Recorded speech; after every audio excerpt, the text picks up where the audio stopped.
Halo semuanya. Oke, teman-teman, pada video kali ini ya, saya akan coba bahas salah satu saham dari jasa layanan transportasi, teman-teman ya. Penyewaan kendaraan untuk corporate ya. Terus kemudian transportasi logistik, layanan pengemudi atau lelang otomotif ya. Ini perusahaan yang bergerak dalam bidang transportasi, teman-teman. Itu saham ASA ya. Nah, kenapa saya bahas saham ini? Karena menurut saya ini menarik untuk kita pantau, teman-teman ya. Nah, kalau kita lihat polanya, teman-teman ya, kalau kita tarik agak jauh, wah ini sangat masuk lama ya, teman-teman ya. Dari sempet dulu pernah sampai ke 4000 ya, kemudian turun sampai ke 600-an ya, terus kemudian pernah naik lagi ke 1400-an.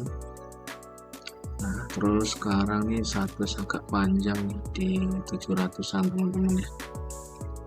Nah, kalau kita lihat ya, teman-teman, untuk posisi saat ini ya, ini lagi sedang berjuang di atas MA 200 ya. Dan per tanggal berapa nih? Per tanggal 14 ini sudah bertahan 4 hari ya di atas MA 200. Kelihatannya kuat untuk nanjak ya kalau kita lihat polanya, karena MA 200 diuji udah 4 kali, teman-teman. Terus kalau kita lihat MACD-nya sudah golden cross di atas 0 sekarang, berarti kemungkinan besar sudah mulai uptrend, teman-teman ya.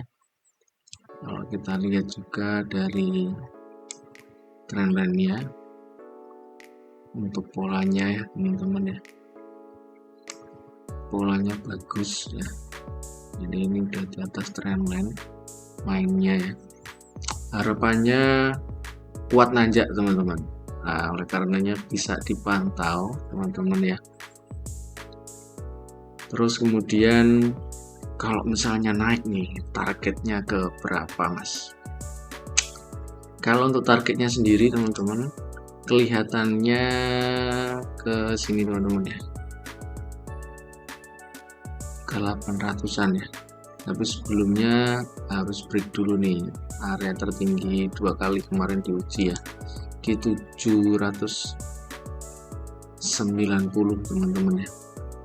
Nah, kalau misalnya itu break gitu ya, bertahan di atas itu, kemungkinannya ya, ini areanya cukup krusial di sini nih, di area 845 ya,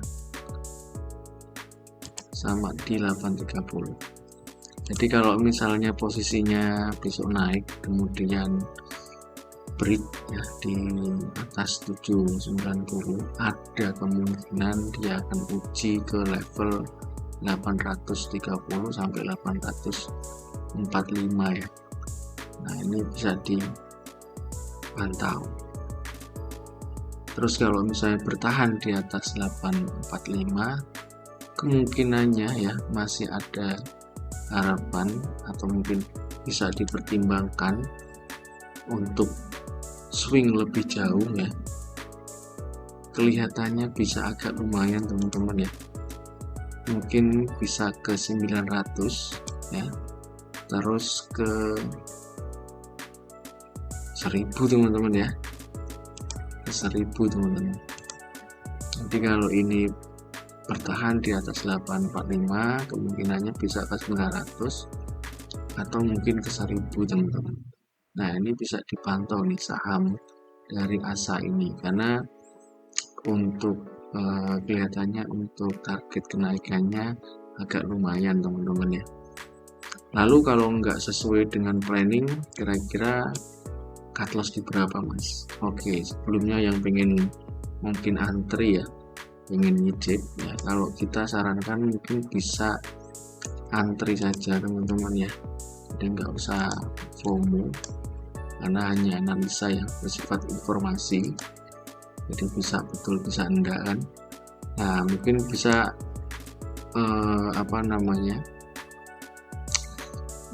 bisa antri aja di area supportnya di 755 sampai ke sini teman-teman, sampai ke 735. Nah kalau mungkin dia closing di bawah 735 bisa dibatasi resikonya teman-teman ya. Kalau secara pola sepertinya bagus ya, sepertinya bagus, teman-teman bisa nanti dipantau setelah menonton video ini. Terus kemudian kalau kita lihat yang lain ya, dari sisi yang lain teman-teman, kita lihat broker summary-nya dulu. Kita cek untuk per hari ini ya, kita cek sini kira-kira ada yang mendominasi atau tidak. Untuk hari ini sepi kelihatannya, hari ini sepi. Kita lihat per Oktober ini ada ini ya, PD yang agak dominan nih, average di 765 betul. Untuk Septembernya ya, jadi 2 bulan ada CP ya, ini yang boleh nih agak dominan nih, average di 748. 3 bulan kita coba ya, CP ada di sini sama PD teman-teman ya, average di 750 ya, rata-rata di 750 teman-teman ya, 750, 760 ya. Jadi masih relatif spare-nya masih agak relatif ini ya, tidak terlalu jauh untuk harga pembelian broker-broker yang dominan melakukan pembelian di saham ASA ini. Kalau untuk foreign kita lihat ya, ini untuk data foreign ya, jadi chartnya masih naik ya teman-teman ya, ya walaupun mungkin data pembeliannya kecil-kecil ya. Ini terus kalau kita lihat untuk fundamentalnya saham ASA ini, kita cek untuk saham ASA ini total salesnya turun ternyata, tapi net income-nya naik teman-teman ya, net income-nya naik 2 kali ya. Terus kemudian kayaknya ini dia efisiensi teman-teman ya, dia efisiensi makanya labanya naik nih untuk net income-nya. EPS-nya juga kedorong naik. Kita coba news-nya, lihat ini ya, labanya naik 2 kali lipat betul ya, betul ya, langkah efisiensi ya, jadi dia labanya naik karena efisiensi teman-teman ya. Cukup oke ya, lumayan oke ya teman-teman ya, untuk bisa dipantau dari sisi fundamental pun juga lumayan oke. Nah itu mungkin sedikit review dari saham ASA teman-teman, mungkin itu saja, semoga bermanfaat dan sampai jumpa nanti di video kita selanjutnya.